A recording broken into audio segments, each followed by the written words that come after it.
আলহামদুলিল্লাহ আলহামদুলিল্লাহি নাহমাদুহু ওয়া নুসাল্লি আলা রাসূলিহিল কারীম আম্মা বাদ ফাআউযু বিল্লাহি মিনাশ শাইতানির রাজীম বিসমিল্লাহির রহমানির রহিম ওয়া মান ইয়াকফুর বিল ঈমানি ফাকাদ হাবিতা আমালুহু ওয়া হুয়া ফিল আখিরাতি মিনাল খাসিরিন ওয়া ক্বালা সুবহানাহু ওয়া তাআলা আমানার রাসূলু বিমা উনজিলা ইলাইহি মির রাব্বিহি ওয়াল মুমিনুন কুল্লুন আমানা বিল্লাহি ওয়া মালাইকাতিহি ওয়া কুতুবিহি ওয়া রাসূলিহি লা নুফাররিকু বাইনা আহাদিম মির রুসুলিহি ওয়া ক্বালু সামি'না ওয়া আতা'না গুফরানাকা রাব্বানা ওয়া ইলাইকাল মাসির। সাদাকাল্লাহুল আযীম। আমাদের আজকের আলোচ্য বিষয় হচ্ছে ঈমান ভঙ্গের কারণ। যেহেতু আমরা একজন মুসলমান ঈমানওয়ালা, তো আমাদের এই ঈমান কোন কোন কারণে ভঙ্গ হয়ে যায় সেটা জানা আমাদের জন্য জরুরি একটি বিষয়। যেমন আমরা শিখেছি নামাজ ভঙ্গের কারণ কি কি, যেমন আমরা শিখেছি অজু ভঙ্গের কারণ কি কি, যেমন আমরা শিখেছি রোজা ভঙ্গের কারণ কি কি, এগুলোর থেকেও বেশি গুরুত্বপূর্ণ ঈমান ভঙ্গের কারণগুলোকে আমাদের জানা। তার কারণ হচ্ছে নামাজ, রোজা, হজ, যাকাত এবং বিভিন্ন রকমের ইবাদত বা যাবতীয় ইবাদত আমাদের দারোমাদার হবে ঈমানের উপরে। অর্থাৎ ঈমান যদি আমাদের সহি শুদ্ধভাবে আমাদের কাছে উপস্থিত না থাকে, তাহলে আমরা কিন্তু সঠিক মঞ্জিল ও মাকসাদে পৌঁছাতে পারবো না। এই জন্য ঈমান ভঙ্গের কারণটা জানা আমাদের তার থেকেও বেশি জরুরি। যতটা বেশি জরুরি আমাদের নামাজ ভঙ্গের কারণ বা অজু ভঙ্গের কারণ বা রোজা ভঙ্গের কারণ, তার থেকেও বেশি জরুরি ঈমান ভঙ্গের কারণকে আমাদেরকে জেনে রাখা। এর একটি উদাহরণ এইভাবে আমরা অঙ্কের দৃষ্টিভঙ্গিতে দিতে পারি যে, যেমন এক যদি লেখা হয় ব্ল্যাকবোর্ডের মধ্যে, একের পিঠে যদি শূন্য দেওয়া হয় তো একের মর্যাদা বৃদ্ধি হয় 10, আবার তার পিঠে যদি শূন্য দেওয়া হয় তার মর্যাদা বৃদ্ধি হয় 100, তার পিঠে শূন্য দেওয়া হলে তার মর্যাদা হয় 1000, তার পিঠে শূন্য দেওয়া হলে তার মর্যাদা হয় 10,000। কিন্তু ব্ল্যাকবোর্ড থেকে প্রথমে যে এক লিখেছিলাম, অর্থাৎ ওই এক সংখ্যাটাকে যদি আমরা মুছে দিই, তাহলে বাকি এই 4টি 5টা যত শূন্য আমরা লিখেছি, এই শূন্যগুলোর যেমন কোনো মর্যাদা থাকে না, ঠিক অনুরূপভাবে যদি আমাদের ঈমানটাকে মনে করি এক সংখ্যার মতো, আর এই শূন্যগুলো যদি আমাদের নেক আমলের সাথে তুলনা করি, তাহলে বোঝা যাবে যে এক থাকার কারণে এই নেক আমলগুলো, অর্থাৎ ঈমান থাকার কারণে নেক আমলগুলোর মর্যাদা, ঈমান নেই তো এই নেক আমলগুলোকে হাওয়াতে উড়িয়ে দেওয়া হবে। আল্লাহ পাকের কাছে কোনো মূল্যই এর দুনিয়া এবং আখিরাতের কোনো মূল্য নেই। সেই জন্য আমাদেরকে সর্বপ্রথম দৃষ্টি নিবন্ধ করতে হবে যে ঈমানের ব্যাপারে আমাদেরকে সচেতনতা অবলম্বন করতে হবে। এই জন্য আমরা ঈমান ভঙ্গের কারণগুলোকে 30টা পয়েন্টের সাথে, 30টা সিরিয়ালের সাথে আমরা আলোচনা করব ইনশাআল্লাহ ধারাবাহিকভাবে। আমাদের এই প্রথম পর্বেতে হয়তো 1 বা 2টো পয়েন্টের উপরে আমরা আলোচনা করব, ঈমান ভঙ্গের 2টো কারণ হয়তো আমরা আলোচনা করতে পারবো।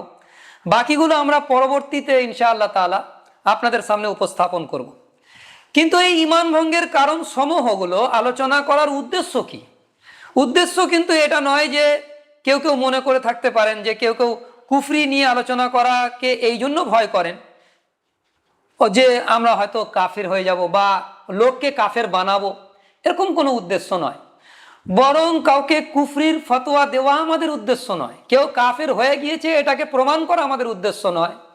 আমাদের কুফরি ঈমান ভঙ্গের কারণগুলোকে আলোচনার উদ্দেশ্য, মূল উদ্দেশ্য হচ্ছে আমরা যাতে এই কারণগুলো নিজেদের নখদর্পণে রাখতে পারি এবং আমাদের চলার পথে এই কারণগুলো যাতে ঘটে না যায়, তা থেকে আমরা যেন সচেতনতা অবলম্বন করতে পারি।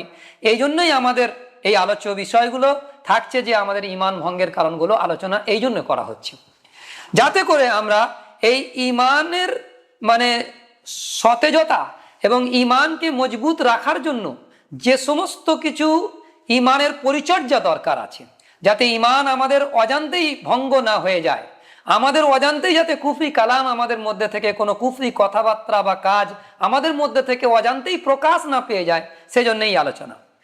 ইমান ভঙ্গ হয় এবং কুফরি প্রকাশ পায় তিনটি মাধ্যমে। এটা আমরা প্রথম নোট করার বিষয়, যে আমরা জেনে নিই যে ইমান ভঙ্গ হয় বা কুফরি প্রকাশ পায় বা কুফর প্রকাশ পায় তিন মাধ্যমের।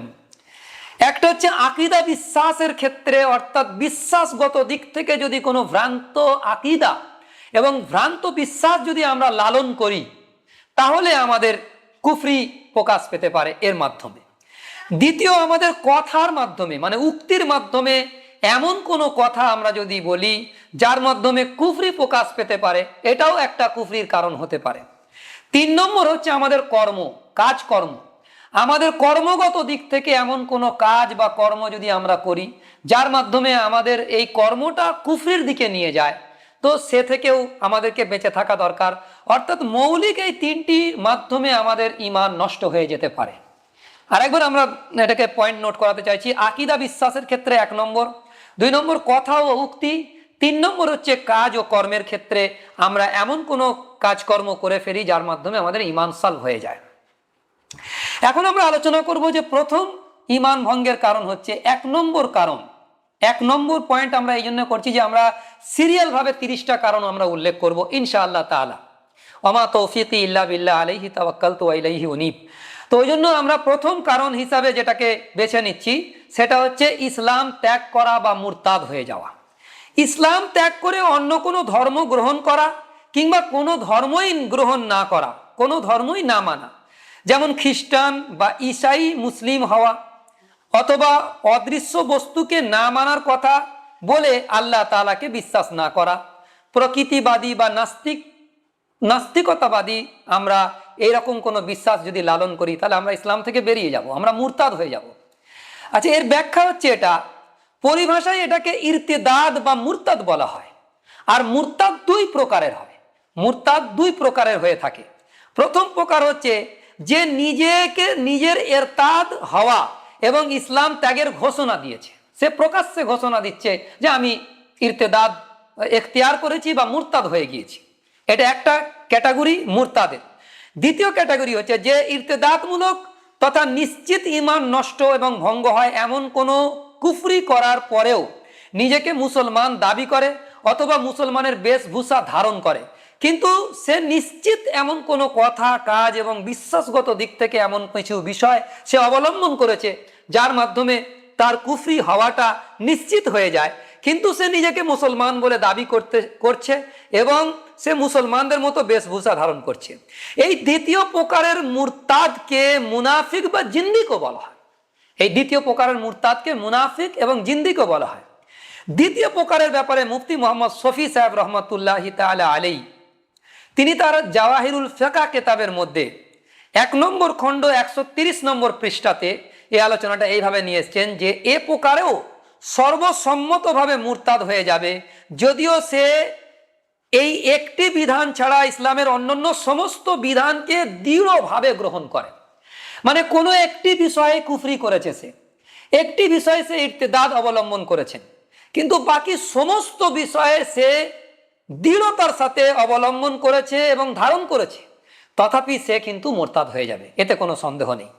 ইরতাদের এই দ্বিতীয় প্রকারে অধিকাংশ মুসলমান ভুল বুঝে থাকে, এইটাই জাওয়াহিরুল ফিকহতে আলোচনা করা হয়েছে।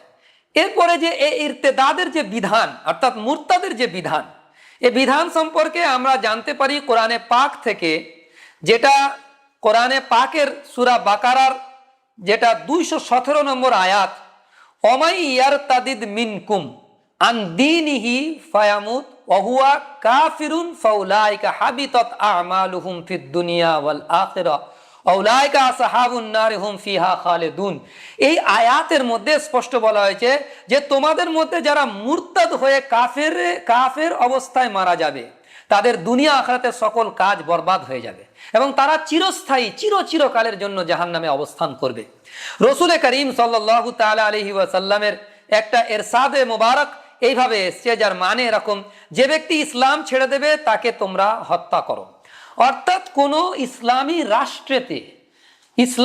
রাষ্ট্রেতে ভালো করে কথাটাকে আমরা ওয়াজে করতে চাইছি, ইসলামী রাষ্ট্রে কোনো ব্যক্তি যদি ইসলামকে ত্যাগ করে, অর্থাৎ মুসলমান ছিল প্রথমে, পরে ইসলাম ত্যাগ করে সে ইসলাম থেকে বেরিয়ে যাচ্ছে, তখন তার ব্যাপারে বিধান হচ্ছে তাকে কতল করা, এই জন্য যে ইসলামী রাষ্ট্রে সে যেহেতু হককে কবুল করেছিল, আর ইসলাম সব থেকে পৃথিবীর শ্রেষ্ঠ হক, সেই জন্য কোরআন শরীফের মধ্যে আল্লাহ পাক বলে দিয়েছেন অন্য জায়গায়, ওমাই ইয়াবতাগি গায়রাল ইসলামে দীনান ফালা ইউকবালা মিনহু ওয়া হুয়া ফিল আখিরাতি মিনাল খাসিরিন। যে ব্যক্তি ইসলামকে ছেড়ে অন্য কোনো জীবন আদর্শকে অবলম্বন করবে, তার আল্লাহ পাক সেটাকে কবুল করবেন না। ফালা ইউকবালা মিনহু ওয়া হুয়া ফিল আখিরাতি মিনাল খাসিরিন, এবং আখিরাতে বহুত বড় খাসারার মধ্যে সে পতিত হবে। তাহলে বোঝা গেল আল্লাহর কাছে মনোনীত ধর্ম হচ্ছে ইসলাম, ইন্নাদ দীনা ইনদাল্লাহিল ইসলাম, অর্থাৎ ইসলাম সবথেকে মনোনীত ধর্ম। এবং এই হককে ছেড়ে দেওয়ার অর্থই হচ্ছে সে হকের সাথে চ্যালেঞ্জ করছে, আর হকের সাথে চ্যালেঞ্জ করার কারণেই তাকে হত্যা করা হবে ইসলামী রাষ্ট্রতে। অথচ ইসলামী রাষ্ট্রে কোনো জিম্মি যদি থাকে, অমুসলিম যদি থাকে, সে জিজিয়া দিয়ে সেখানে থাকবে, তার জান মালকে হেফাজত করার দায়িত্ব ইসলামী রাষ্ট্রের থাকবে, কিন্তু তাকে কতল করা হবে না। ইসলামী রাষ্ট্রে অমুসলিমকে কতল করা হবে না, কিন্তু ইসলামী রাষ্ট্রে যে মুসলমান ছিল পরে মুরতাদ হয়ে গিয়েছে তাকে কতল করা হবে, এই জন্য যে হককে কবুল করার পরে সে হককে চ্যালেঞ্জ করছে, এই জন্য তার বিনিময়ে তাকে কতল করা হবে। এ ব্যাপারে বিস্তারিত কথা হাফিজ ইবনে তাইমিয়া রাহিমাহুল্লাহু তাআলা তিনি তার স্বতন্ত্র কিতাব এ ব্যাপারে লিখেছেন, সে ব্যাপারে দেখে নেওয়া যেতে পারে। এবং এ ব্যাপারে আরো বেশ কিছু কিতাব আছে। আমরা ঈমান ভঙ্গের এই প্রথম কারণটা এতটুকুই আলোচনার মধ্যে আমরা মানুষের সামনে উপস্থাপন করলাম। দ্বিতীয় কারণ হচ্ছে ঈমান ভঙ্গের, সেটা হচ্ছে শিরক করা। শিরক করা, আর শিরক সাধারণত দুই বিষয়ের মধ্যে হয়ে থাকে, শিরক ফিল ইবাদাত বা উলুহিয়া, তথা আল্লাহ ছাড়া অন্য কাউকে ইবাদতের উপযুক্ত মনে করে তার ইবাদত করা, কিংবা আল্লাহর সাথে অন্য কারো ইবাদত করা, যেমন আল্লাহ ছাড়া অন্য কাউকে কোনো ওলি বা মাজারকে ইবাদতের সিজদা করা, বা কারো জন্য নামাজ পড়া, গায়রুল্লাহর নামে মান্নত করা বা সদকা করা। এবং এইগুলোই হচ্ছে বা গায়রুল্লাহর নামে কোরবানি করা। এখন মাজারে সিজদা করা দুই প্রকারের হতে পারে, একটা হচ্ছে সম্মানের জন্য তাজিমি সিজদা করা, আর একটা হচ্ছে তাআব্বুদান অর্থাৎ ইবাদতের সিজদা করা। ইবাদতের কারণে যদি মাজারে কেউ সিজদা করে তার কুফরি হওয়াতে কোনো সন্দেহ নেই, কিন্তু কেউ যদি তাজিমি সিজদা করে অর্থাৎ সম্মানের কারণে সিজদা করে, সম্মানের সিজদা মানে সেই বুজুর্গ ব্যক্তিকে সে দিল থেকে সম্মান করে, তার তাজিম করার জন্য সে সিজদা করছে, এক্ষেত্রে সে কঠিন গুনাহগার হবে, শক্ত গুনাহগার হবে, কবিরা গুনাহগার হবে, কিন্তু সে কাফের হবে না। কিন্তু ইবাদতের সিজদা যদি করে, তাআব্বুদান যদি মাজারে সিজদা করে কোনো পীর ওলি আল্লাহর মাজারে ইবাদতের উদ্দেশ্যে, এটাকে পয়েন্ট নোট করাতে চাইছি, তাহলে তার কুফরি হওয়াতে কোনো সন্দেহ নেই, ইবাদতের কারণে যদি সিজদা করে। কিন্তু তাজিমি সিজদা হচ্ছে হারাম ইসলামে, এবং এটা কবিরা গুনার মধ্যে শামিল, তার জন্য কুফরি হওয়া লাজিম নয়।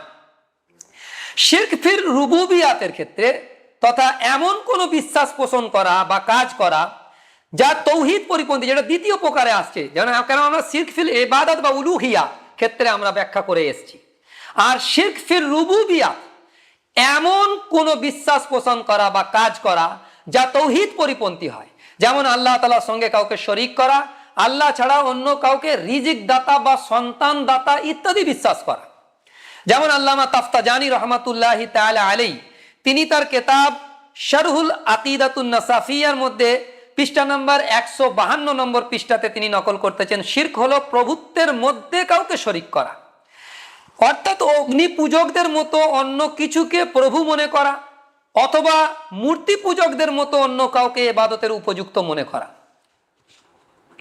এই জন্য আল্লাহ সুবহানাহু ওয়া তাআলা কোরআনে পাকের মধ্যে বলেছেন, যারা বলে মারিয়ামের পুত্র মসিহ আল্লাহ, নিশ্চয়ই তারা কাফের হয়ে গেছে।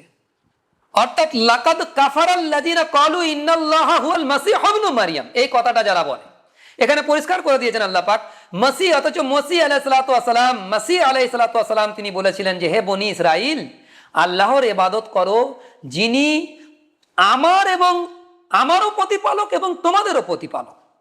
এই কথাটা আল্লাহ সুবহানাহু ওয়া তাআলা কোরআন শরীফের মধ্যে পরিষ্কার জানিয়ে দিয়েছেন, যেটা হচ্ছে সূরা মায়েদাতে 72 নম্বর আয়াতে আল্লাহ পাক পুরো লম্বা কথাকে খুলে বলেছেন, নিশ্চয়ই যে ব্যক্তি আল্লাহর সঙ্গে কাউকে শরীক করে, এখানে আল্লাহ সুবহানাহু ওয়া তাআলা বলছেন ইন্নাহু মান ইউশরিক বিল্লাহি ফাকাদ হারামাল্লাহু আলাইহি জান্নাহ এই শব্দটার মানে হচ্ছে যে যে তাদের ঠিকানা হবে জাহান্নাম, আর জালেমদের জন্য কোনো সাহায্যকারী নেই। এইটা হচ্ছে ঈমান ভঙ্গের দ্বিতীয় কারণের আমরা আলোচনা করলাম।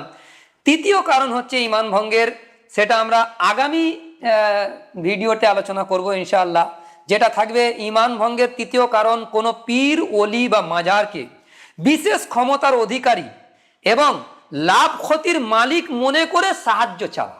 এ ব্যাপারে আমরা বিস্তারিত আলোচনা ইনশাআল্লাহ তাআলা এর পরবর্তী ভিডিওতে করব। আল্লাহ পাক আমাদেরকে এই সমস্ত বিষয় থেকে বেঁচে থাকা তৌফিক ইনায়াত করুন। ওয়া আখিরু দাওয়ানা আলহামদুলিল্লাহি রাব্বিল আলামিন।